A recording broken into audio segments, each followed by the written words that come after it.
Hello, good morning everyone. आप सभी का स्वागत है स्टडी विथ एवरीवन में। आज ये जो हमारा टॉपिक है वो मैथ से संबंधित टॉपिक है। ठीक, किससे है? मैथ से। और मैथ में हम लोग देखेंगे कक्षा 10। ठीक, कौन सा? कक्षा 10 का हम मैथ यहाँ देखेंगे। और इसमें हम चैप्टर वाइज कक्षा 10 के प्रश्नावली जो हैं सारे पूरा मैथ जो है कक्षा 10 का एकदम बिल्कुल सीरियल से प्लेलिस्ट बना करके हम यहाँ आज से स्टार्ट कर रहे हैं आपको पढ़ाना। ठीक, तो आपको यदि मैथ में समस्या है और या सीरियल से आप मैथ पढ़ना चाहते हैं अच्छे तरीके से, तो आप इस चैनल को लाइक, शेयर और सब्सक्राइब करें। और जिससे क्या होगा, सब्सक्राइब करने से जितने वीडियो हम डालेंगे सीरियल से रेगुलर, वो आपको नोटिफिकेशन के रूप में मिलता रहेगा और आप उस वीडियो को देख करके आप अपना ज्ञान बढ़ा सकते हैं। ठीक, तो इसमें हम पहले प्रश्नावली 1.1 को देखने से पहले इसमें हम देखेंगे वास्तविक संख्याएं क्या होती हैं। ठीक, क्योंकि जब तक वास्तविक संख्याओं को समझेंगे नहीं तब तक हमें आगे समस्या होगी सवालों को हल करने के लिए। ठीक, तो हम यहाँ आज जानेंगे वास्तविक संख्याएं क्या हैं। उसके बाद में यदि टाइम मिलता है तो हम प्रश्नावली 1.1 को यहाँ हल करेंगे, अन्यथा दूसरे वीडियो में हम जो अगला वीडियो डालेंगे उसमें प्रश्नावली 1.1 को सॉल्व करेंगे।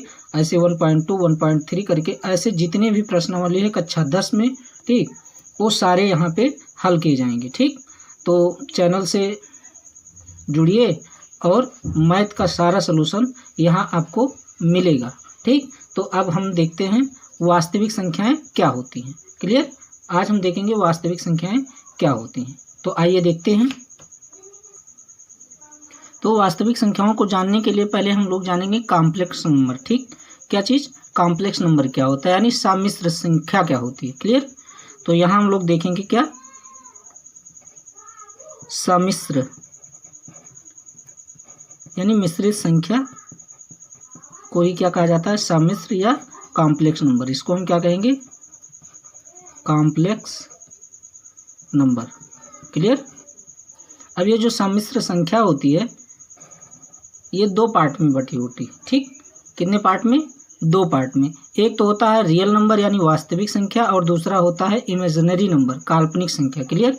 इसको दो भागों में हम लोग बांट सकते हैं। क्लियर? एक हमारा हो जाएगा पहला वाला वास्तविक संख्या। वास्तविक संख्या। ठीक, जितना बोला जा रहा है या लिखा जा रहा है आपको सिर्फ इसको ध्यान से सुनते और देखते रहना है। अभी जितनी भी सारी चीज़ें होती है आपको बिल्कुल डिटेल में बताया जाएगा, सारी चीज़ें समझ में आएंगी। ठीक, ये जो सम्मिश्र संख्या या कॉम्प्लेक्स नंबर है ये इसको दो भागों में बांट सकते हैं, एक वास्तविक संख्या और दूसरा क्या है, काल्पनिक संख्या। ठीक, सेकेंड वाला क्या है, काल्पनिक संख्या। काल्पनिक संख्या। क्लियर? इसको इमेजिनरी नंबर कहते हैं। ठीक, तो ये जो काल्पनिक संख्या होती है इसको हमें यहाँ पे पढ़ना नहीं है, हमारे सिलेबस में कक्षा 10 के सिलेबस में ये नहीं है, तो हम इसको नहीं पढ़ेंगे। ठीक, इमेजिनरी नंबर। ठीक, इमेजिनरी नंबर होता है कि जो अंडर रूट में माइनस लग के जो जैसे मान लो लिखा हुआ है अंडर रूट -2। ठीक, तो ये एक इमेजिनरी नंबर है। ठीक, इसका हम मान नहीं निकाल सकते हैं। क्लियर? तो ये सब काल्पनिक संख्या हुआ। और इसको जो डिनोट करते हैं आई से डिनोट करते हैं। आई का मतलब होता है आयोटा। क्लियर? तो इसमें हम ज़्यादा चर्चा नहीं करेंगे क्योंकि ये हमारे सब्जेक्ट का नहीं है। हमें पढ़ना क्या है, वास्तविक संख्या पढ़ना, जिसको हम अंग्रेजी में क्या कहते हैं, रियल नंबर। क्लियर? क्या ये? Real number. इसके बारे में हम लोग को पढ़ना है। ठीक, अब देखते हैं रियल नंबर। रियल नंबर जो होता है वास्तविक संख्या, अब इसको भी हम दो पार्ट में बांट सकते हैं। ठीक, कितने पार्ट में? ये भी दो पार्ट। जैसे सम्मिश्र संख्या को वास्तविक संख्या और काल्पनिक संख्या, वैसे ही ये जो रियल नंबर है ये भी दो भाग में होता है। क्लियर? कितने भाग में? दो भाग में होता है। तो जो पहला होगा वो होगा परिमेय नंबर। क्या होगा? परिमेय संख्या। क्लियर? दूसरा होगा अपरिमेय संख्या। अपरिमेय संख्या। क्लियर? वास्तविक संख्या, दो प्रकार की होती हैं, एक होता है परिमेय संख्या और दूसरा होता है अपरिमेय संख्या। अब ये जो परिमेय संख्या होती है इसका कुछ कॉन्सेप्ट होता है, ठीक, क्या होता है, कुछ कॉन्सेप्ट होता है। इन्हें हम P/Q के रूप में लिखते हैं। परिमेय संख्या को P/Q के रूप में लिख सकते हैं। क्लियर। अगर P/Q में नहीं लिख सकते हैं तो वो हमारा हो जाएगा अपरिमेय संख्या। क्लियर। जिन संख्याओं को हम P/Q के रूप में नहीं लिख सकते हैं उसको हम क्या कहेंगे, अपरिमेय संख्या कहेंगे। क्लियर। जैसे √2 हो गया, ये अपरिमेय संख्या है। या फिर जितने भी √ के अंदर हैं, जैसे ये जैसे पाई है, उसके बाद में जैसे g है, ये g है, ये सब क्या हैं, ये सब अपरिमेय संख्या हैं। ठीक। दूसरा अब यहाँ देखेंगे हम परिमेय संख्या, तो यहाँ भी हम फोकस ज़्यादा किसका करेंगे, परिमेय संख्या। तो परिमेय संख्या P/Q के रूप में उसको लिख सकते हैं। P/Q का मतलब जैसे कोई भी संख्या है उसको अंश या हर में लिख सकते हैं। क्लियर। किसमें, अंश या हर में। जैसे 2/5 ये क्या है, एक परिमेय संख्या है, लेकिन इसमें ये कंडीशन है कि जो Q होगा ये = 0 होगा। ठीक। पहला कंडीशन होता है परिमेय संख्या में, जो Q होता है ये वाला, इसको हम 0 नहीं कर सकते हैं, अर्थात इसको हम 2/0 नहीं लिख सकते हैं। क्लियर। अगर इस तरह से लिख दें हम तो ये गलत हो जाएगा, ये अपरिमेय संख्या हो जाएगी, क्योंकि 0 से हम किसी भी संख्या में कितनी भी बार भाग करेंगे तो वो 0 होता चले जाएगा। ठीक। वो कटेगा नहीं, अनंत तक चला जाएगा। ये हो गया। और उसके बाद में इसमें दूसरा कंडीशन होता है, ये जो P और Q होता है, P एंड Q दोनों क्या होने चाहिए, पूर्णांक होने चाहिए। क्या होने चाहिए, पूर्णांक होने चाहिए। क्लियर। पूर्णांक नहीं है तो वो भी क्या हो जाएगा, अपरिमेय संख्या। क्लियर। ये दोनों पूर्णांक होनी चाहिए। उसके बाद में अब जितने भी परिमेय संख्या, जितने भी क्या नाम है, प्राकृतिक संख्याएं होती हैं, प्राकृतिक संख्या, वो सभी क्या हैं, परिमेय संख्या। जितनी भी प्राकृतिक संख्याएं वो क्या कहलाती हैं, परिमेय संख्या। अब प्राकृतिक संख्या कौन सी होती है, 1 2, काउंटिंग वाले जितने भी नंबर होते हैं 1 2 3 4 5 ऐसे ऐसे कहाँ तक जाएगा, ये अनंत तक जाएगा। क्लियर। तो इसको हम क्या कहेंगे, प्राकृतिक संख्या। और सभी प्राकृतिक संख्या क्या है, परिमेय संख्या। ऐसे कभी पूछा जा सकता है विकल्प दे करके कि प्राकृतिक संख्या परिमेय संख्या होती है, सही अथवा गलत। ठीक। तो सभी प्राकृतिक संख्या क्या होती है, परिमेय संख्या होती है। क्लियर। अब ये जितनी संख्याएं प्राकृतिक, इनको हम लिख सकते हैं। जैसे 1 लिखा है तो 1/1 कर सकते हैं, इसको लिख सकते हैं, कोई दिक्कत नहीं। 2 को 2/1 लिख सकते हैं, तो ये परिमेय संख्या होगी। ठीक। 3/1 लिख सकते हैं, यानी कि सभी संख्याओं को हम /1 के रूप में लिख सकते हैं। तो वो क्या होगा, अब यहाँ जो हर है यानी Q जो है ये 0 के बराबर नहीं है, इसलिए हम इसको परिमेय संख्या कहते हैं। क्लियर। दूसरा, जितने भी होल नंबर हैं, होल नंबर पूर्ण संख्या, सॉरी दिख नहीं रहा है, पूर्ण संख्या, जितनी पूर्ण संख्याएं हैं ये क्या हैं, ये सभी परिमेय संख्या हैं। पूर्ण संख्याएं क्या हैं, पूर्ण संख्या 0 से स्टार्ट होती है, 0 1 2 3 4 5 ऐसे ऐसे कहाँ तक जाएगी, अनंत तक जाएगा। क्लियर। तो ये भी पूर्ण संख्याएं क्या हैं, परिमेय संख्या हैं। अब जैसे इसको भी हम /1 के रूप में लिख सकते हैं। जैसे 0 है तो 0 को हम /1 लिख सकते हैं। क्लियर।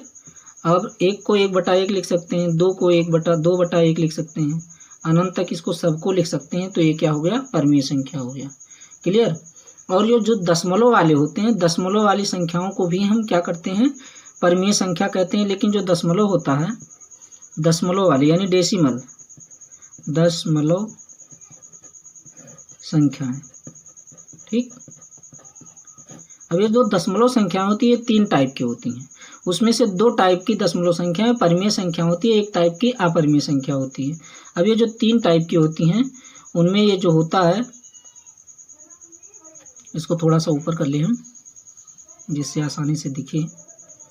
ये 3 टाइप की होती हैं। कितने टाइप की, 3। तो जो पहला होता है वो होता है शांत दशमलव। कौन सा होता है, शांत दशमलव, शांत दशमलव। अब शांत दशमलव का मतलब ये हो गया कि जैसे कोई संख्या लिखा हुआ है, जैसे मान लो लिखा हुआ है 5 लिखा हुआ है। ठीक। अब इसको हमें किससे काट देना है, 2 से काट देना है, ठीक। मान लो इसको हम 10 से काट दें, ठीक। किससे काट दें? मान लो 10 से काट रहे हैं तो भाग नहीं जाएगा, दशमलव लगाएंगे, यहाँ 0 पड़ जाएगा, तो 10 बचे, यहाँ 50 हो गया। यानी ये पूरा पूरा कट गया। अगर पूरा नहीं कटता तो वो शांत नहीं कहता थे, यानी यहीं पे ये शांत हो गया, रुक गया, ठीक। तो इसको हम क्या कहेंगे? शांत दशमलव। और जो दूसरा होता है वो होता है आवर्ती दशमलव। क्या होता है? आवर्ती दशमलव होता है, ठीक। अभी सब कंफर्म हो जाएगा, बस ध्यान से देखते रहिए। और ये जो शांत दशमलव होता है इसको टर्मिनेटिंग क्या कहते हैं? टर्मिनेटिंग कहते हैं,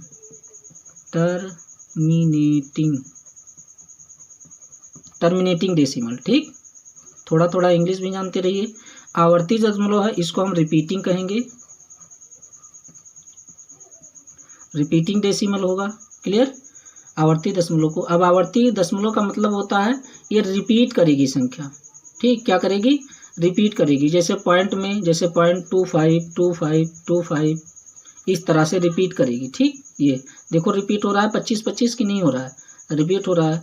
ये 7-8-5 7-8-5 7-8-5 इस तरह से अगर रिपीट कर रहा है संख्या तो इसको हम क्या कहेंगे? रिपीटिंग दशमलव, ठीक।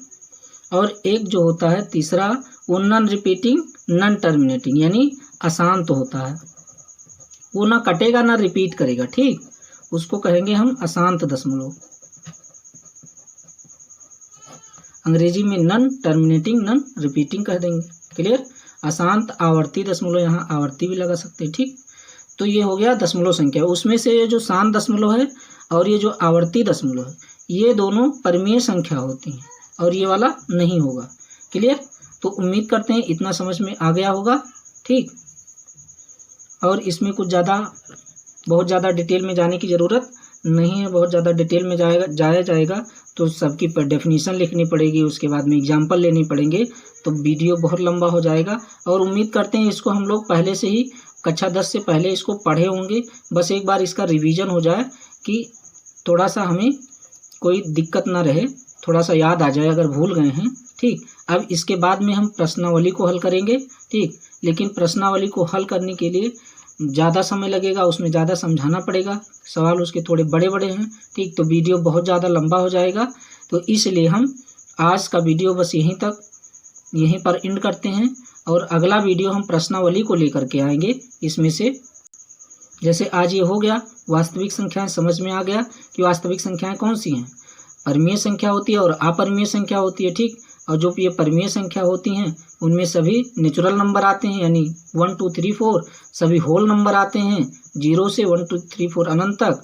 उसके बाद में दशमलव में जो संख्याएं आती हैं टर्मिनेटिंग एंड रिपीटिंग वाले, ठीक। शांत दशमलव और अशांत दशमलव, शांत दशमलव और आवर्ती दशमलव, ठीक। ये दोनों दशमलव ये क्या होती हैं? वास्तविक संख्याएं होती हैं। क्लियर? तो अब वीडियो ज़्यादा लंबा हो रहा है, इसलिए जो प्रश्नावली हमने यहाँ पे लगा रखा था, ठीक, तो इसको हम अगले वीडियो में हम कल करेंगे, ठीक। तो आज के लिए बस इतना ही। यदि आपको वीडियो अच्छा लग रहा है, सारी चीज़ें अच्छी लग रही हैं, हमने कोशिश की है कि बहुत कम समय में और सिर्फ एक ही पेज में सारी चीज़ें बताने की कोशिश की है, ठीक। तो आप इसको चाहें तो स्क्रीनशॉट ले सकते हैं या फिर इसको आप अपनी कॉपी में स्टार्टिंग से जो मैथ की आपको कॉपी बनानी है उसको सीरियल से ऐसे लिखते जाइएगा, लिख के पूरे सवाल को हम लोग सॉल्व करेंगे और अच्छे से सीखेंगे। हाई स्कूल के एग्ज़ाम बोर्ड की जब आए तब तक हम इस पूरे सिलेबस को हाई स्कूल के पूरा समाप्त कर देंगे, ठीक। और आप उम्मीद करते हैं अगर आज रेगुलर आप वीडियो को देखते हैं, प्लेलिस्ट इसकी कक्षा 10 की अलग से बना देंगे, ठीक। और स्टडी विद एवरीवन सर्च करके उसमें प्लेलिस्ट में जाइएगा तो वहाँ कक्षा 10 के मैथ मिलेगा और उसमें सारे वीडियो रेगुलर आपको मिलते रहेंगे, ठीक। तो ये आज का पहला वीडियो है मैथ कक्षा 10 का, ठीक। अब अगले वीडियो में हम लोग क्या करेंगे? 1.1 प्रश्नावली को हल करेंगे और ऐसे बेहतरीन तरीके से हल करेंगे, ठीक। तो उम्मीद करते हैं आपको वीडियो अच्छा लगा होगा। अगर अच्छा लग रहा है तो चैनल को लाइक करें, शेयर ज़रूर करें, जिससे और आगे तक ये वीडियो अन्य जिन बच्चों को ज़रूरत है या जो कोचिंग नहीं एफर्ट्स कर पा रहे हैं उन तक पहुँचे और वो लोग देख करके इससे क्या हो लाभान्वित हों, ठीक। और चैनल को सब्सक्राइब ज़रूर करें अपने दोस्तों में ठीक, इसको शेयर करें और खूब शेयर करें, जिससे ज़्यादा से ज़्यादा लोगों तक ये वीडियो पहुंच सके। ठीक, मिलते हैं नेक्स्ट वीडियो में, तब तक के लिए धन्यवाद।